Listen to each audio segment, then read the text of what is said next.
Well, hola people, konnichiwa, begini bersama Salvian di channelnya Kudetek.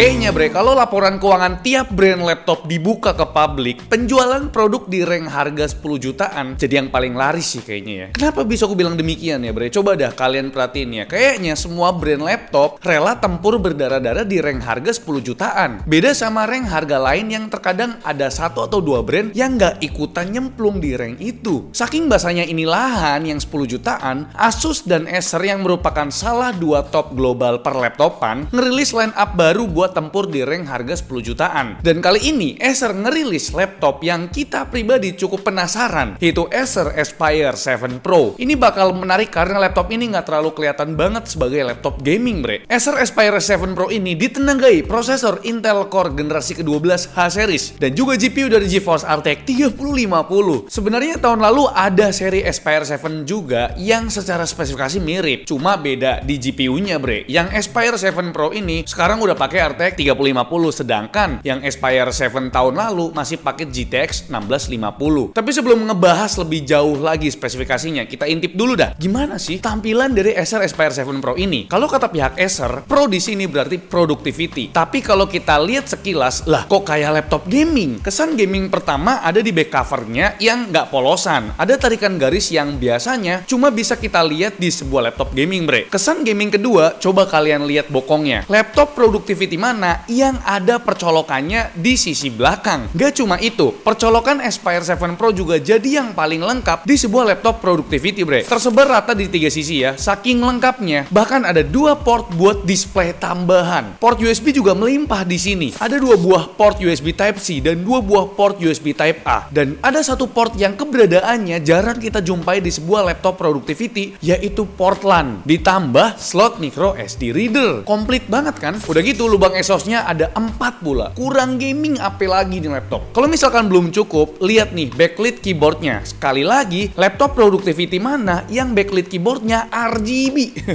Keyboard di Aspire 7 Pro ini pakai layout full size, lengkap dengan numpad. Dan kabar baiknya, Acer mengembalikan heritage of power button di laptop ini bre. Nah loh, kenapa di Nitro sama Predator malah ngegabung sama tombol lain? Coba jawab. Acer, tapi memang ada konsekuensinya bre, yang perlu kalian terima dari sebuah laptop productivity yang dibalut baju gaming ini. Pertama tentu dari segi dimensi dan bobotnya ya. Acer Aspire 7 Pro ini bukanlah laptop yang ringan dan tipis layaknya laptop productivity lain gitu yang mungkin bobotnya 1,5-1,7. Ini karena form factor 15,6 inchinya yang bikin bobot laptop ini tembus 2 kilo dan ketebalannya mencapai 1,9 cm.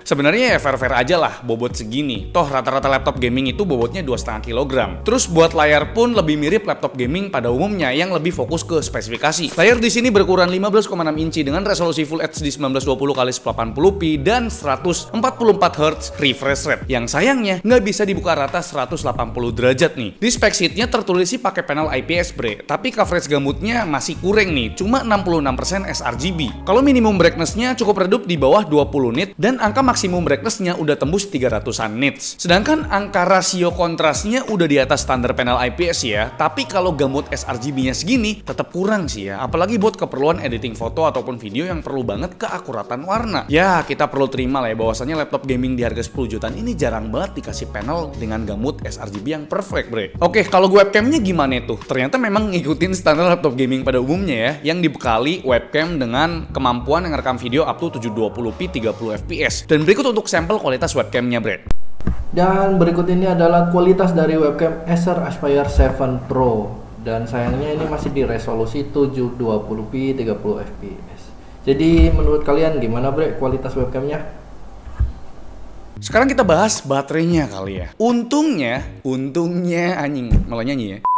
Untungnya nggak kayak laptop gaming lain bre. Baterai life-nya di sini tuh lumayan irit ya. Baterai berkapasitas 52,5 Wh ini bisa bertahan hampir 5 jam berdasarkan pengujian kita. Buat charging time-nya ya standar lah ya, bukan yang lambat dan juga bukan yang kenceng gitu loh. Bermodalkan adapter 150 watt, ngecharge 90% baterai itu butuh waktu sekitar 1,5 jam. Dan sekarang saatnya kita bahas spesifikasi dari Acer Aspire 7 Pro ini. Seperti yang kita udah mention di awal, laptop ini ditenagai Intel Core i5 12 12450H prosesor. Sebuah prosesor high performance yang punya 8 core dan 12 thread. Tapi core-nya itu terbagi jadi 4 performance core dan 4 efisiensi core, bre. Biar lebih hemat daya kalau lagi jalanin teks yang ringan. Kudetek terhitung udah 3 kali ya nyicipin atau nyobain laptop yang pakai prosesor ini, yaitu Core FF 12450H, bre. Dan kalau berdasarkan multi-core score di Cinebench R23, unit Acer Aspire 7 Pro ini posisinya ada di tengah-tengah antara laptop gaming dan juga laptop mainstream 14 inci, bre. Buat CPU-nya, laptop ini udah pakai GeForce RTX 3050 6GB VRAM dengan TGP up to 75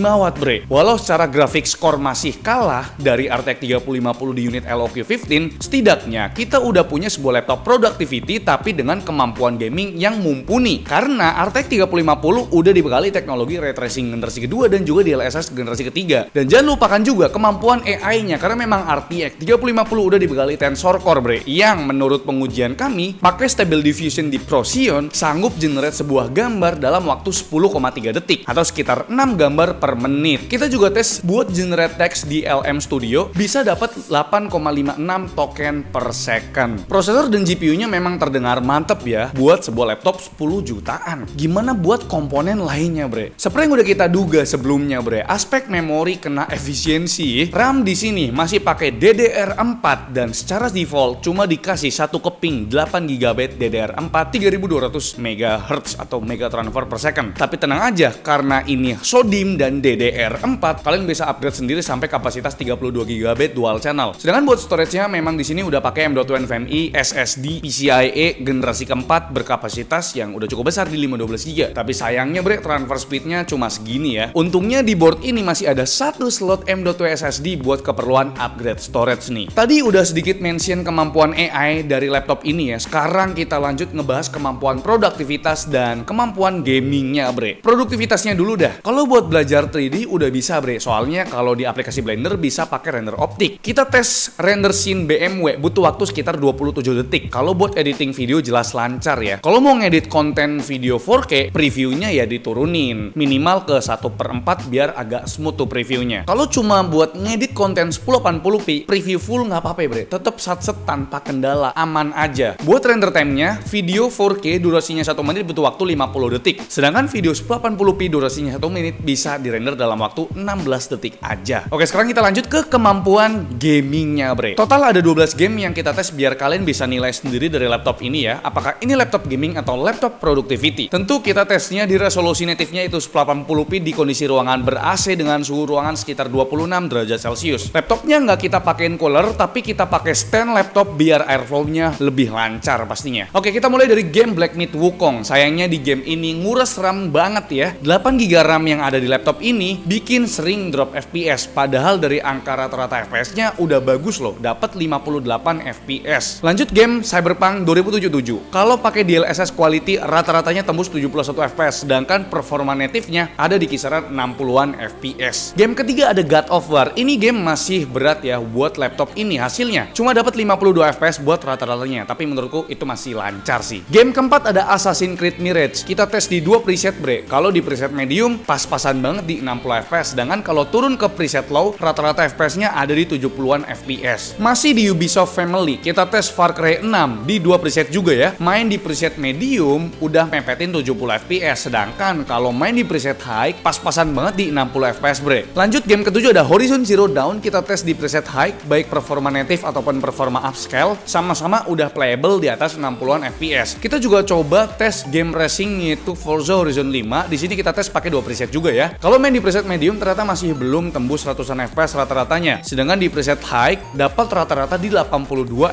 FPS. Sebelum ke performa game kompetitif, kita juga tes game jadul nih yaitu GTA 5. Main pakai preset rata kanan ternyata masih belum menyentuh ratusan FPS ya. Di sini rata-ratanya cuma dapat 86 FPS, tapi itu masih lancar banget kok. Mulai masuk ke pembahasan game kompetitif nih. Mulai dari Dota 2, di sini kita coba tes pakai preset rata kanan dengan 100% screen render. Hasilnya tentu masih playable, tapi cuma di kisaran 66 FPS aja rata-ratanya. Lanjut ke game CS2, kita tes di preset low dengan bantuan FSR balance, dapat rata-rata di 92 FPS, tapi memang drop FPS-nya lumayan dalam nih. Bisa sampai 40-an FPS, ya mungkin dikarenakan ya penggunaan RAM single channel ini, bre. Terakhir ada game Valorant. Main pakai preset low, rata-ratanya emang tembus 170-an FPS, tapi dropnya ini loh dalam banget bisa sampai 80 FPS. Jadi gimana soal performa gamingnya? Apakah kalian puas? Aku pribadi ya buat main game AAA di laptop ini masih cukup enjoy sih ya. Hampir semua game AAA-nya tuh playable ya, kecuali God of War aja yang mentok di 52 FPS rata-ratanya. Ini dikarenakan memang DLSS-nya masih DLSS yang versi lama. Mungkin kalau DLSS yang baru ini udah lancar lah ya. Sedangkan buat main game-game kompetitif lainnya jujur masih di bawah ekspektasi kami ya. Dota 2 rata kanan cuma 60 FPS.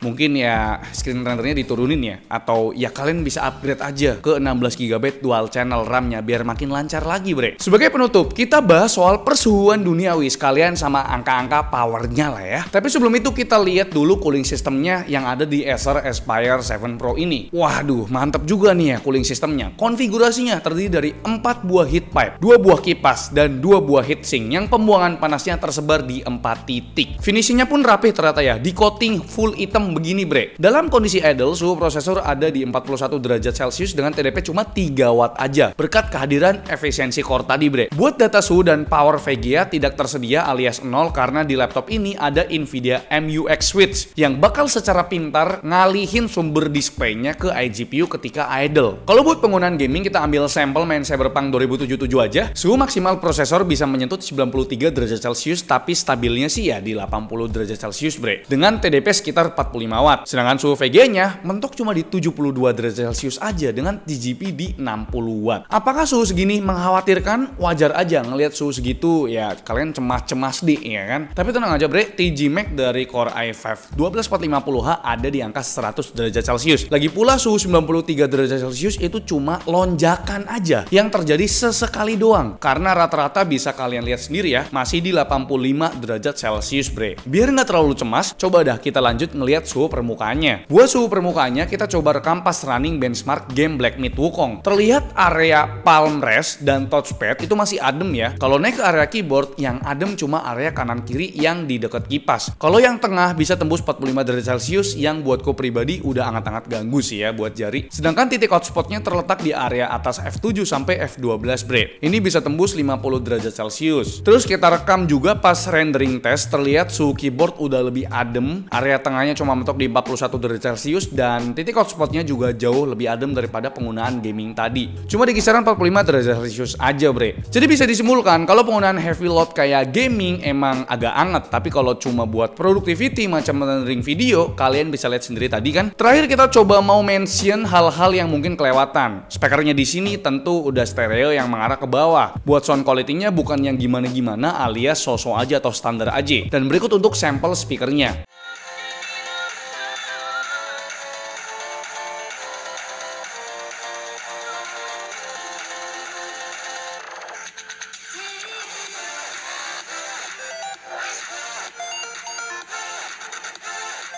Soal konektivitasnya, selain port LAN tentu udah tersedia Wi-Fi 6E dan Bluetooth versi 5.1. Terus buat OS-nya tentu udah pakai Windows 11 Home teraktivasi ya, lengkap dengan Microsoft Office Home Student 2021. Jadi udah nggak usah mikirin lagi lah ya. Soal garansinya, produk laptop dari Acer punya masa garansi selama 2 tahun dan ada 1 tahun garansi ADP atau Accidental Damage Protection. Ingat, bre, di dunia perlaptopan, Acer lah yang jadi pionir garansi ADP. Dukungan teknis juga dijamin merata ke seluruh Indonesia karena Acer udah punya service center tersebar di 110 lokasi ya kan. Dan kira-kira itu dia ulasan atau review lengkap dari kami mengenai Acer Aspire 7 Pro. Dan sekarang kita masuk ke kesimpulan. Dengan harga 10 jutaan susah rasanya gak ngerekomendasiin Acer Aspire 7 Pro ini. Selain tampilannya atau desainnya yang menarik, spesifikasinya juga cukup menggoda ya, bre. Apalagi masih ada potensi lebih kalau misalkan kita upgrade RAM-nya. Mungkin penilaian pribadi dariku ini lebih ke laptop gaming ketimbang laptop productivity. Tapi memang ada beberapa konsekuensi yang perlu kalian terima. Mulai dari kualitas panel yang biasa banget, kualitas webcamnya juga biasa aja, dan tentu aja bobotnya emang tipikal sebuah laptop gaming ya. Kalau kalian nggak keberatan sama 3 hal yang udah kita sebutin tadi, laptop ini layak banget ada di setup kalian. Tinggal beli monitor yang 100%